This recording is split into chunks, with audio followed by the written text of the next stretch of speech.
কোথায়? আপনার বাড়িতে। আচ্ছা চলো।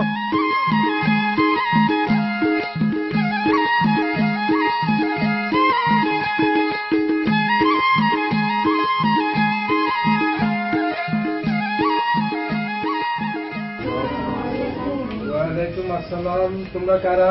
আমরা এয়ার পাইলট হাই স্কুলের ছাত্র। আপনি তো একজন মুক্তিযোদ্ধা, ৭১ সালে যুদ্ধ করেছেন। আমরা আপনার কাছে মুক্তিযুদ্ধের ইতিহাস সম্পর্কে জানতে এসেছি। আচ্ছা তোমরা একটু বসো, আমি ঘরের থেকে আসি, তোমাদের সাথে কথা বলবো।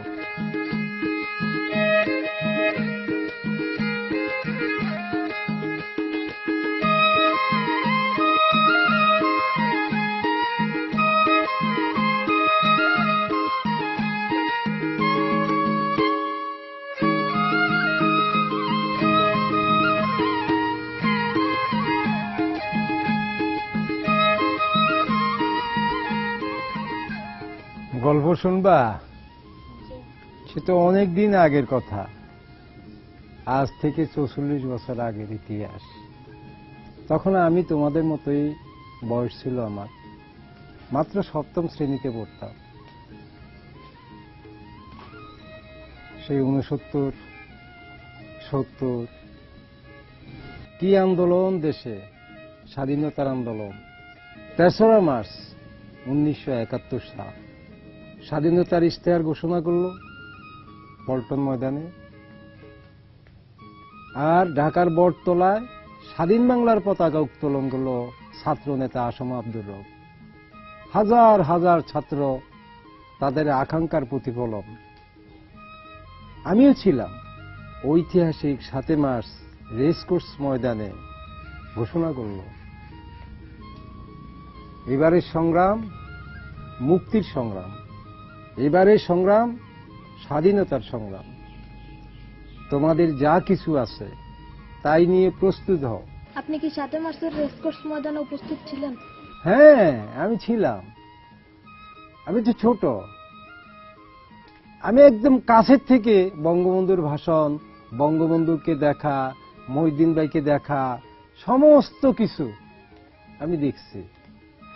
এবং বঙ্গবন্ধুর ভাষণের সাথে সাথে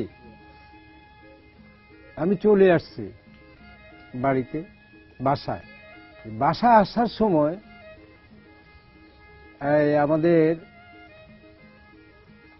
ব্রিটিশ লাইব্রেরি, ঢাকা ইউনিভার্সিটির ফুলার রোডে, ওখানে ছাত্ররা এই লোহার যে গ্রিল, এই গ্রিল ভেঙে বল্লমের মতো রড বের করে নিয়ে নিছে। আমিও একটা নিছি। এইটা নিয়ে যখন বাসা যাই, বাবা দেখে খুব মারলো আমাকে, মনে করলো কোত্থেকে আমি এটা নিয়ে আসছি, আর এটা দেখতে খুব ভয়ঙ্কর। আমি জিজ্ঞেস করলো এটা কোত্থেকে আনছো? বললাম যে ব্রিটিশ কাউন্সিলের সামনে, লাইব্রেরির সামনে ছাত্ররা ভাঙছে, আমিও একটা নিলাম। এটা দিয়ে তুই কি করবি? বললাম যে বঙ্গবন্ধু বলছে তো যার যা কিছু আছে তাই নিয়ে প্রস্তুত হও। আমার খুব মারলো বাবা, যে তোর জন্য আমার চাকরিটা থাকবে না।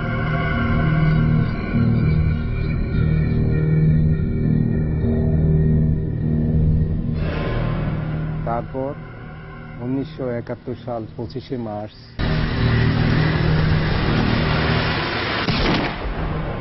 আমাদের বাসার কাছে তৎকালীন ইকবাল হল, সেখানে তারা নির্বিচারে ছাত্র হত্যা করলো। আমাদের বাসার পাশে পিলখানা, বিডিআর ক্যাম্প, সেখানে আক্রমণ করলো। আমাদের বাসার সাথে বাবুপুরা বস্তি, হাজার হাজার মানুষ মারল, পুড়াই দিল বাড়ি, বাসা বাড়ি।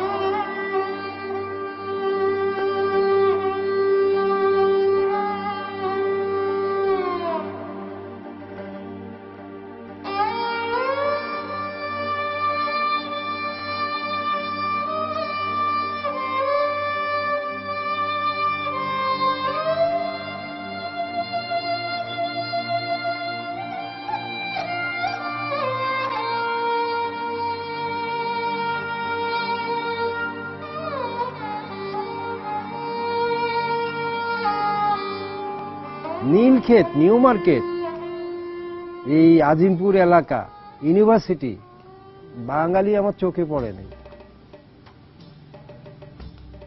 2-4 জন, 10 জন, 20 জন, 50 জন বিহারি দেখলাম। সন্ধ্যার সময় আমি পালাইছিলাম কলেজের ভিতরে এক জায়গায়।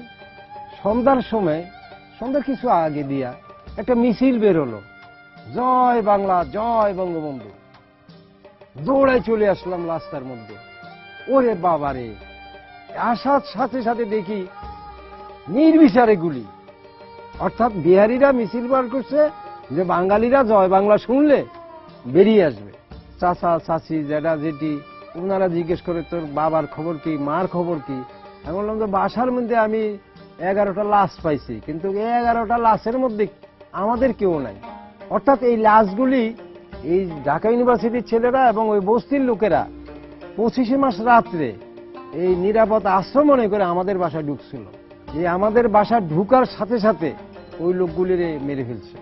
পরে শুনলাম যে আমার 25 মাস রাতে যখন 12টা 1 মিনিট ইকবাল যখন গোলাগুলি হয়, তারা আমার ভাইটাই নিয়ে, ভাই বোনদেরকে নিয়ে বাবা একদম কলেজের ভিতরে চলে গেছে।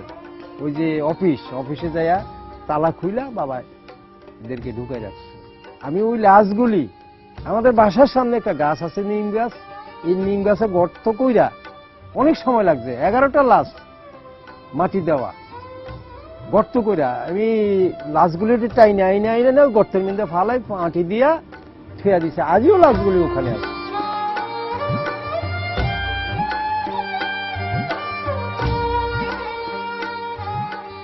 শুনলে আশ্চর্য হয়ে যায়। আমার মায়ের কিছু জিনিস ছিল রূপা, এইগুলি নিয়ে আমি রূপসা বাজার বিক্রি করলাম 13 টাকা।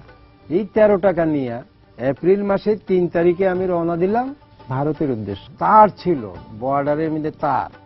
আমরা যখন যাই তখন আমাদেরকে বলে দিচ্ছে যে তারে যেন তোমরা টাচ না করো, সাথে সাথে মারা যাইবা। অর্থাৎ তারে টাচ করলে পাকিস্তানিরা বুঝবে যে কেউ পার হইতেছে, তারা গুলি করবে। আমরা কি করলাম, বাঁশ নিলাম, বাঁশ নিয়ে দূরের থেকে দৌড়ায় যায়, বাঁশের উপরে দিয়ে যায়, বাঁশটা ফালাই দিলাম, এইদিকে লাফ দিলাম, ইন্ডিয়ার বর্ডারের ভিতরে ঢুকে গেলাম। দৌড়াইতে দৌড়াইতে পাহাড়ের ভিতরে চলে গেলাম। সেখানে তো আরো করুণ কাহিনী। বাংলাদেশ হলো পাকিস্তানিদের বর্বরতা, আর ওখানে যাইয়া দেখি রাস্তা রাস্তা শিশু মরে আছে, বৃদ্ধ মরে আছে না খাইয়া, বা এখানে যারা আহত হয়েছে তারা ওখানে যাইয়া এই রাস্তায় মরে আছে।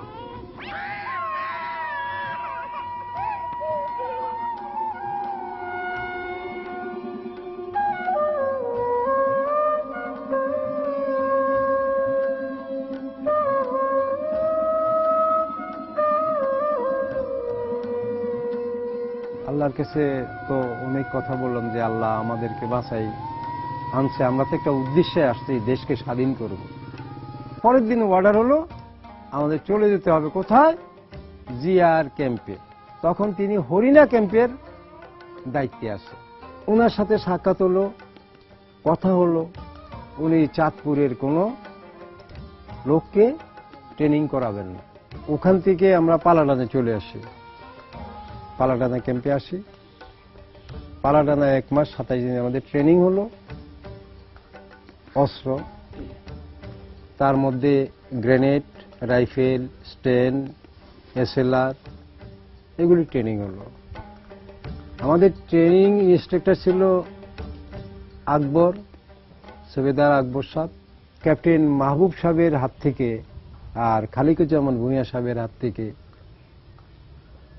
আমরা অস্ত্র নিয়ে 12টা ছেলে একত্রে বাংলাদেশে প্রবেশ করি। ট্রেনিং শেষে আপনারা বাংলাদেশে কোন মাসে ঢুকেছিলেন?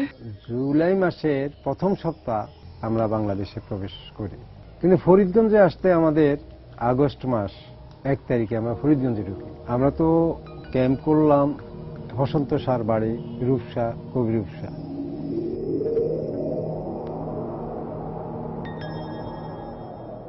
আমরা প্রথম অপারেশন যে আমরা করি রূপসা বাজার, আমিন কেরানিকে আমরা ধরি। এই আমিন কেরানি হলো পাকিস্তানিদের দালাল। সে পুরো রূপসা এলাকা, খাজুরিয়া এলাকার তথ্য পাকিস্তানিদেরকে দিত এবং তার অনুচরদেরকে ওই রূপসাতে বিভিন্ন স্বাধীনতাকামীদের বিরুদ্ধে লেলিয়ে দিত। সে ছিল আমাদের মুক্তিযুদ্ধের একটা বাধা। এই লোকটাকে ধরার জন্য আমরা যখন রূপসা বাজার আসি, তখন আমাদের যে গাইড, সে গাইড হলো সংগ্রাম পরিষদের সভাপতি আমিনুল হক মাস্টার সাহেব এবং তারই সঙ্গী ডাক্তার ইসহাক। এই দুইজন সহ আমরা 11 জন বাজারে উঠি। যখনই উঠি তখনই ওই যারকে ধরতে যাই, সে আমাদের সামনে পড়ে গেছে। সে আমিন কেরানি। আমরা তো চিনি না। মাস্টার সাহেব বললো, এই তো কেরানি। এই কেরানি বলার সাথে সাথে মাস্টার সাহেবের হাতে ছিল পিস্তল। এই পিস্তল আমিন কেরানি থাবা দিয়া পিস্তলটা নিয়ে গেল, নিয়ে আবার মাস্টার সাহেবরে সে ধরে ফেলল। এখন এমন অবস্থা সৃষ্টি হয়েছে যে মাস্টার সাহেবের জীবন বিপন্ন, আমাদের জীবনও বিপন্ন। আমরা কৌশলে আমাদের এক বন্ধু, আমার সহযোগী অসিত কুমার চক্রবর্তী, তার স্টেন দিয়া তাকে মাথায় বাড়ি দিল। মাথায় বাড়ি দেওয়ার পরে সে মাথা এবং হাতে একত্রে বাড়ি পড়ছে। পড়ার পরে পিস্তল পড়ে গেল। ওই পিস্তল নিয়ে নিলাম, তারে আমরা ধরলাম। ধরে তার চোখ হাত বেঁধে ফেললাম, বেঁধে তাকে নৌকায় উঠালাম। নৌকাতে উঠাই কিছু দূর যাইয়া তাকে হত্যা করা হলো। এ হত্যা করার পর তার পকেটে পাইলাম টাকা, হাতে ঘড়ি, চোখে চশমা এবং তার কলম। এগুলি অক্ষত অবস্থা রেখে যেটা যেখানেই ছিল তার শরীরে, সেই অবস্থা আমরা তাকে নদীতে পানিতে ফেলে দিলাম, ওই রূপসা ব্রিজের গোড়ায়। পরের দিন সকালবেলায় তার স্ত্রী তার এক ছেলেকে নিয়ে আমাদের কাছে আসছে যে আমার স্বামীকে ফেরত দেন, বিনিময়ে 10,000 টাকা নেন। টাকাও নিয়ে আসছে সে। আমরা বিনয়ের সহিত ওই মহিলাকে বুঝালাম যে আপনার টাকা আমাদের প্রয়োজন নাই, আপনার স্বামীকে নিয়ে যান। স্বামী ওই যে খালের মধ্যে ভাসতেছে।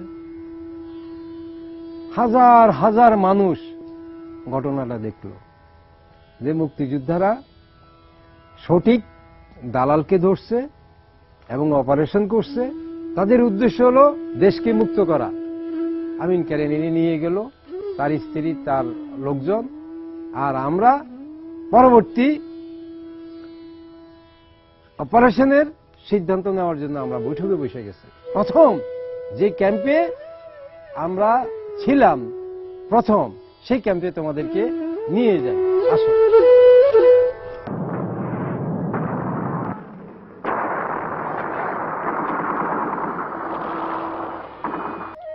আমরা আমাদের অস্ত্র 20টা অ্যান্টি ট্যাঙ্ক মাইন, 20টা অ্যান্টি পার্সোনাল মাইন, 20টা anti plastic Pakistan mine, GC slab, iron, fuse, detonator, আমাদের 4টা SLR, 3টা রাইফেল, 3টা স্টেন গান। আমাদের এক একটা অস্ত্রের পিছনে ছিল 100 করে গুলি। সেই অস্ত্রগুলি নিয়ে প্রায় 1 মনের উপরে এক একজনের বোঝা ছিল। আমরা এই বাড়িতে আসি।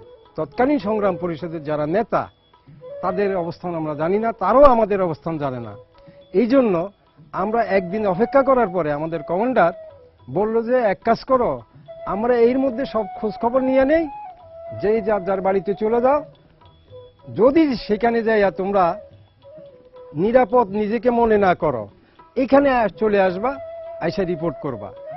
আমি বাড়িতে যাওয়ার পরে যাইয়া দেখলাম যে আমার পক্ষে ওই বাড়িতে অবস্থান করা কোনো অবস্থায় সম্ভব না, যেহেতু আমার আশেপাশে রাজাকার, পাকিস্তানের দালাল, এরা সবাই ছিল, এতে প্রচুর পরিমাণে। আমি যাওয়ার পরে গ্রামের মানুষ হুড় হুড় করে মুক্তিযোদ্ধা অর্থাৎ বিচ্ছু বাহিনী, এটা দেখার জন্য মানুষ আমাকে ধরে দেখতেছে যে আমি কি আমাদেরকে পাকিস্তানিরা বলতো বিচ্ছু বাহিনী। এই বিচ্ছু বাহিনীকে দেখার জন্য মানুষ আমাকে ধরে দেখতো। আমি ভয় পেয়ে গেলাম। এই টাইমে পাকিস্তানিরা এসে আমার বাড়ি আক্রমণ করলো, আমাকে চারিদিকে ঘেরাও করে ফেললো। যেইভাবেই হোক আমার বন্ধুরা, আমার সহযোগীরা আমার ওখান থেকে উদ্ধার করে আবার এখানে নিয়ে আসলো। আপনি যে বাড়িতে গেলেন, আপনার বন্ধুরা রাজাকারদের হাত থেকে আপনাকে কিভাবে বাঁচালো? আমার যে বন্ধুরা আমার এই তৎকালে মুক্তিযুদ্ধের পক্ষে ছিল, ওরা যখন খবর পাইছে যে আমি বাড়িতে আসছি, ওরা দেখলো যে রাজাকার আসতেছে, পাঞ্জাবিরা আসতেছে আমার বাড়ির দিকে। তারা বুঝতে পেরেছে যে আমাকে ধরার জন্য তারা আসতেছে। তারা এসেই আমাকে ছট করে আমার হাতে ধইরা লইয়া দৌড় দিল। আমি দেখি আমার আগেই আমার বন্ধুরা চলে আসছে। আমার বন্ধুরা যখন চলে আসছে তখন আমরা 11 জন হইলাম। 11 জনের মধ্যে কমান্ডার ছিল লুৎফর রহমান ভাই, সেকশন কমান্ডার, আর 2 জন ছিল গ্রুপ কমান্ডার। একজন হলো সিরাজ, মারা গেছে, এখন মারা গেছে, আর আছে মাহবুবুর রহমান, সে গ্রুপ কমান্ডার। এই 11 জন বৈশা আমরা এখান থেকে আমাদের যুদ্ধের পরিকল্পনা আমরা এখানে গ্রহণ করি। আচ্ছা, আপনারা এই বাড়িতে 15 দিনের বেশি থাকলেন না কেন? গেরিলা যুদ্ধেরা 24 ঘন্টার বেশি এক জায়গায় থাকবে না। তার কারণ শত্রুপক্ষ তার গতিবিধি এবং তার অবস্থান সম্পর্কে জানিয়ে দেবে, এই জন্যই তারা 24 ঘন্টার বেশি থাকে। তারপর আমরা অনেক সময় পরিবেশ এবং পরিস্থিতির মোকাবিলা করার জন্য অনেক সময় একাধিক দিন এক জায়গায় থাকতে হয়। এখান থেকে আমরা আমাদের সংগ্রাম পরিষদের নেতা মহিউদ্দিন পাটোয়ারি সাহেব, উনি আমাদেরকে ইনফরমেশন করলো উনার এলাকায় যাওয়ার জন্য রূপসা বাজার, অর্থাৎ রূপসার কাছাকাছি। এই রূপসার কাছাকাছি আমরা দীনেশ বাবুর বাড়িতে গেছি, ওটা হসন্ত সাহার বাড়িও বলে। আমরা ওই বাড়িতে অবস্থান নিছি। সেখানে আমরা আমাদের যুদ্ধের অপারেশনগুলি, যেগুলি যুদ্ধে আমরা অপারেশন করেছি, সেই অপারেশনগুলি ওখান থেকে আমরা করতে যাই। এখন চলো আমরা যেখান থেকে, যেই শেল্টার বাড়ি থেকে যুদ্ধ পরিচালনা করছি সেই বাড়িতে তোমাদেরকে নিয়ে যাই, সেখানে নিয়ে যাই। চলো।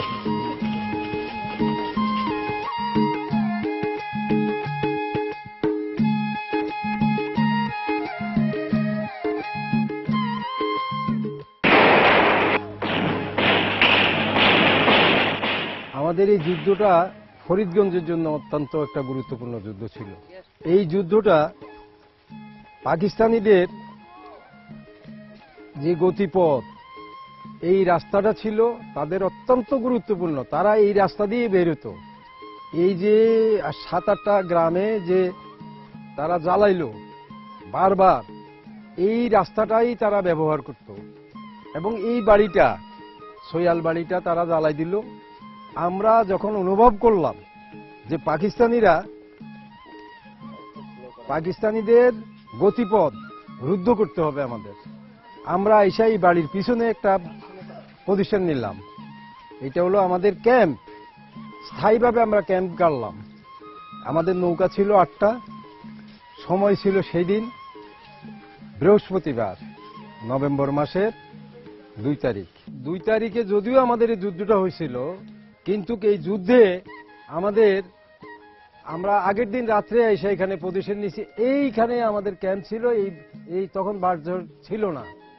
আমরা এখান থেকে এসে বাংকার করলাম। সকাল বেলার থেকে আমরা প্রস্তুতি নিলাম। এখানে আমাদের 2টা বাংকার ছিল।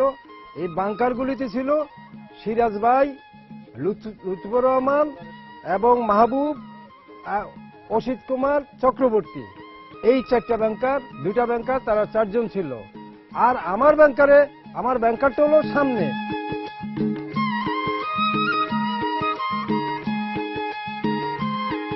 চলো আমরা আমার ব্যাংকারটা দেখাই। যে ব্যাংকার থেকে ওই নূর মোহাম্মদ দর্জি মারা গেছে, সেই ব্যাংকারটা তো হলো এইখানে আমাদের 2টা ব্যাংকার ছিল। এখানে ছিল সিরাজ ভাই আর রবীন্দ্র, এখানে ছিল খোকা আর আমি। 2 জন এই ব্যাংকারে আমরা ছিলাম। এইটাও একটা ব্যাংকার। এই ব্যাংকারটা হলো আমার। এখানে যখন মাটি ছিল এরকম স্তূপ, এই মাটিটা উঠাই এখানেও রাখছি। এটা হলো এল সাইজ বাংকার করার পরে যে মাটিগুলি ছিল, এই মাটিগুলি উঠাই এখান দিয়ে স্তম্ভ করে দিচ্ছে, যাতে ওখান থেকে গুলিটা আমার গায়ে না লাগে। এই বাংকার করার পরে একটু যখন ফ্রি হয়ে গেলাম, তখন এই বাংকারে মিন্দে আমি শুইয়া, মানে এই মাটির উপরে শুইয়া গান গাইতেছি, মুজিব ভাইয়া যাও রে, নির্যাতিত দেশের মানুষ জনগণের নাই, মুজিব ভাইয়া যাও রে, মুজিব ভাইয়া যাও রে,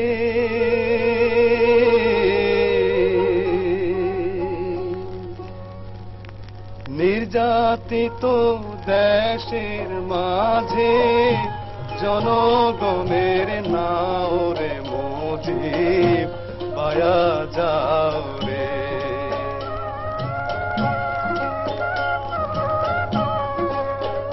মুজিব রে ছলে কলে 24 বছর রক্ত খাইলো চুষি, জাতির বাঁচাইতে যাইয়া তুমি হইলা দোষী রে, মুজিব ভাইয়া যাও রে। খুব করুণ সুরে গান গাইতেছে। তখন তো যুবক বয়স, এই গানটা গাইতেছি। ঠিক ওই সময় আমাদের ওপি খবর দিল যে পাকিস্তানিরা এসে গেছে, রাজাকার এসে গেছে। আমরা রাজাকারকে দেখলাম, তাদের সংখ্যা দেখলাম, তাদের অস্ত্র দেখলাম, এই সামনাসামনি। তখন এখানে কোনো ইয়া ছিল না, গাছ গাছরা, কোনো দোকানপাট, কোনো ব্যারিকেড ছিল না, শুধু পানি আর ছিল জমিন। এই ছিল অবস্থান, আর ছিল রাস্তাটা। সেই রাস্তা দিয়া রাজাকাররা যখন ওই পজিশন নিল, ওই বাড়িটার পিছনে খালের পাড়ে, তাদেরও একটা খাল ছিল, তারাও একটা পজিশন পাইছে। আমরা যখন গুলি করা শুরু করলাম, তারা যখন গুলি করে, গুলিগুলি আমাদের গুলি দিয়ে তাদের সামনে পড়ে, তাদের গুলিগুলি এসে আমাদের সামনে পড়ে। যখন বুঝলাম যে রেঞ্জ বাড়াইতে হইব, তখন রেঞ্জ বাড়াইছি, 800 রেঞ্জ নিয়ে গেছি। নিয়ে পজিশন করে দেখলাম সেই তো উলঙ্গ কথাবার্তা বলতেছে, ল্যাংটো হয়ে গেছে, গুলি কর, খাড়ে সে আমাদেরকে গুলি করে, আমাদেরকে গুলি করে, আমার বন্ধুরাও করে, আমাদের সহযোদ্ধারাও গুলি করতেছে, তারাও করতেছে। তারা 40 আর আমরা হলাম 8 জন। তা আমাদের অস্ত্রের সংখ্যা হলো 7, রাইফেল হলো 3, এসএলআর হলো 4। এই ছিল আমাদের অস্ত্র, দূরের অস্ত্র। আর 2টা অস্ত্র ছিল আমাদের স্টেন গান। স্টেন গানের গুলি ওখানে যেয়ে পৌঁছবে না, যার কারণে আমরা স্টেন গান এখানে ব্যবহার করিনি। তো এখানে আমরা এসএলআর ব্যবহার করছি। সেই যখন উঠছে, উঠার পরে গালিগালাজ করতেছে, হিন্দুস্তানের দালাল, কাফের, তোরা পাকিস্তান ভাঙস, শুয়োরের বাচ্চারা আয়, তোকে বাবা আয়া গেছে। তো এই গালিগালাজ সে করতেছে। আমরা এখান থেকে উত্তর দিলাম, ওই পাকিস্তানের কুত্তা, এই শুয়োরের বাচ্চা রাজাকার, তুই আয় আগা। ঠিক এই অবস্থা সেও আগাইতেছে। যখনই সে উঠছে, তখন আমি বুঝলাম যে আমি পজিশন পেয়ে গেছি। আমি রেঞ্জ বাড়াই দিলাম, 800 রেঞ্জ করলাম। তা 800 রেঞ্জের উপরে এখানে 600 রেঞ্জে কভার হয়, কিন্তু আমি 800 করলাম হিট করার জন্য। তা আমার এসএলআরে আমি যখন মাটির মধ্যে বসাই, ঠিক এলএমজির মতো বসাইছি। এলএমজির মতো বসাই আমি পজিশন নিলাম। এই পজিশন নিয়ে আমি দেখলাম যে তারা আসতেছে।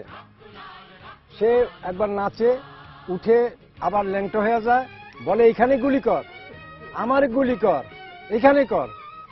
আমিও একবার তারে বললাম যে এই শুয়োরের বাচ্চা, তুই আর হাতের বিন্দু গুলি কর। গুলি দেখলাম যে অনেক উপর দিয়ে চলে যায়।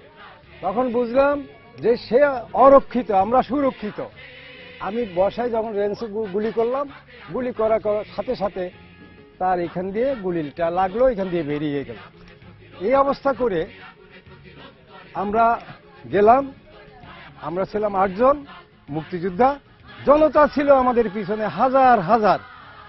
জনতার হাতে লাঠি, সোটা, বল্লম, টেডা, দাও, সেনি, জনতার লাঠি, জনতার শক্তি আমাদের প্রেরণা।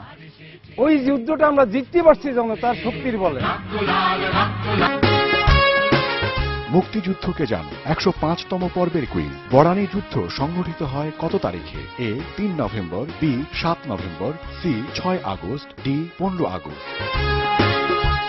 বৃহস্পতিবারের ভেতর ঠিক জবাব পাঠাও MJ স্পেস ABC অথবা ডি লিখে পাঠিয়ে দাও 16242 নম্বরে। ঠিক উত্তরদাতাদের মধ্য থেকে 3 জনকে পুরস্কার হিসেবে দেয়া হবে মুক্তিযুদ্ধের বই। মুক্তিযুদ্ধকে জানো 104তম পর্বের কুইজের ফলাফল। প্রশ্ন ছিল ধোপাখোলা বিওপির যুদ্ধে কতজন মুক্তিযোদ্ধা শহীদ হন? সঠিক উত্তর বি 5 জন। এই পর্বের বিজয়ীরা নাবা, কাউসার ও সাগর। যথাসময়ে তোমাদের ঠিকানায় পৌঁছে যাবে পুরস্কার।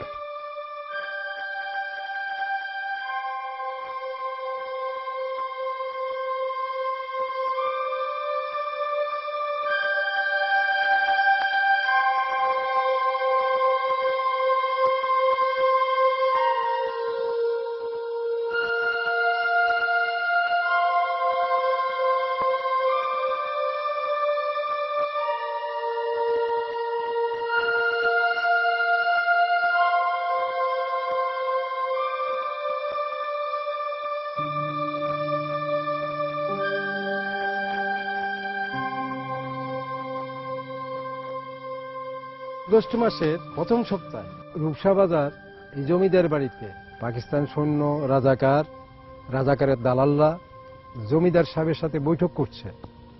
খবরটা আমরা পাইলাম। তারা সংখ্যা ছিল প্রায় 300-র মতো পাকিস্তানি আর্মিরা। এই 300 নিয়ে উনি বৈঠক করতেছে। আমরা আমাদের ওপি দ্বারা খবর পাইলাম যে জমিদার বাড়িতে তারা পরিকল্পনা করতেছে কিভাবে বাঙালিদেরকে নিধন করা যায়। আমরা খবরটা যখন পাইলাম, আমাদের ক্যাম্প থেকে, এখান থেকে 1 কিলোমিটার দূরে আমাদের ক্যাম্প, আমরা যখন খবরটা পাই প্রায় 1টার সময়, সেখান থেকে আমাদের অ্যামিনিশন এবং আমাদের গোলা বারুদ সহকারে আমাদের কমান্ডার হুকুম করলো মুভ। এই মুভ, আমরা তো গেরিলা, কিন্তু আজকে আমাদের প্রথম সম্মুখ যুদ্ধে লিপ্ত হইতে হইতেছে। আমরা অস্ত্রশস্ত্র, গোলা বারুদ নিয়ে আমরা 17 জন মুক্তিযোদ্ধা, আমরা রূপসা বাজারের হাই স্কুলের মাঠে যে ইটের স্তম্ভ ছিল, ওই ইটের মধ্যে এসে আমরা পজিশন নিলাম এবং আমরা গোলাগুলি করা শুরু করলাম। পাকিস্তানিরা গোলাগুলি শুরু করলো। আমি পূর্বেই বলছি যে পাকিস্তানিরা যখন এখানে আসে, আসার আগে আতঙ্ক সৃষ্টি করার জন্য এবং বাঙালি নিধন করার জন্য তারা বাজারের মধ্যে নিরীহ মানুষ তারা হত্যা করলো 8 জন। পাঞ্জাবিরা যে এখানে বৈঠকে এখনো আছে, খানা পিনা করছে, এটা কিন্তু আমরা জানতাম না। আমরা যখন দেখলাম যে বাজারের লোকজন মারা গেল, মানুষ চারিদিকে বাজার থেকে চলে গেল, তখন আমরা সুযোগ পাইলাম এবং আমরা গুলি করা শুরু করলাম। এই গুলির আওয়াজ পাইয়া, আমাদের গুলির আওয়াজ পাইয়া শত্রুপক্ষ পাকিস্তানিরা জমিদার বাড়িতে করে যখন যাওয়ার পথে তারাও গুলি করছে, আমরাও করছি। আমরা তাদের পিছিয়ে ধাওয়া দিলাম। ধাওয়া দিতে দিতে প্রায় 1 কিলোমিটার পর্যন্ত আমরা এখান থেকে পশ্চিম দিকে ফরিদগঞ্জের মুখে আমরা তাদেরকে নিয়ে গেলাম। সেখান থেকে তো আমরা ব্যাক করলাম, আবার পুনরায় ব্যাক করলাম। যে হতাহত সংখ্যা এবং জমিদার বাড়ির অবস্থান আমরা জানার জন্য আমরা জমিদার বাড়িতে আসলাম। জমিদার বাড়িতে এসে আমরা এখানে নারী এবং শিশু ব্যতীত কোনো পুরুষের অস্তিত্ব আমরা খুঁজে পাইনি। এই খুঁজে না পাওয়ার কারণে আমরা সন্ধানে নামলাম জিনার উদ্দেশ্যে। পাকিস্তানিরা এই বৈঠক করছিল, তিনি কোথায়? তিনি সৈয়দ আব্দুর রশিদ সাহেব, তিনি পাকিস্তানের তৎকালীন মুসলিম লীগ তিনি সমর্থন করতেন। উনাকে খুঁজতে যাইয়া আমরা আবিষ্কার করলাম একটা নর্দমার মধ্যে, সেই পানির মধ্যে উনি ডুব দিয়ে আছে, মাথায় একটা কচুরি উনার আছে, কচুরির সাথে সাথে উনি দুলছে। তখন আমরা বুঝতে পারলাম যে এটা একটা মানুষ। আমরা উনাকে উঠাইলাম, বালতি সংগ্রহ করে উনাকে গোসল করাইলাম ওই দিঘির পানি দিয়া। পরবর্তীতে গোলাপ জল, বিভিন্ন আতস সুগন্ধি জিনিসগুলি উনার দিয়া, উনাকে ভালোভাবে উনার পোশাক দিয়া উনাকে আমরা সাজালাম। উনি ওখান থেকে যে ময়লা কাপড়গুলি আছিল ওখানে আমরা ফেলে দিলাম। সেই কাপড়টা নিয়ে উনাকে নিয়ে আমরা চলে আসলাম কোথায়? পাকিস্তানি পতাকা নামাতে হবে ওনার বাড়ির থেকে। যেহেতু এই এলাকাটা জমিদার অধ্যুষিত এলাকা, এই এলাকার চারিদিকে জমিদারের আনুগত্য লোক সংখ্যা বেশি। আমরা যদি এই পতাকাটা নামাই আর উনি বাংলাদেশের পতাকা উড়ায়, তাহলে বাংলাদেশের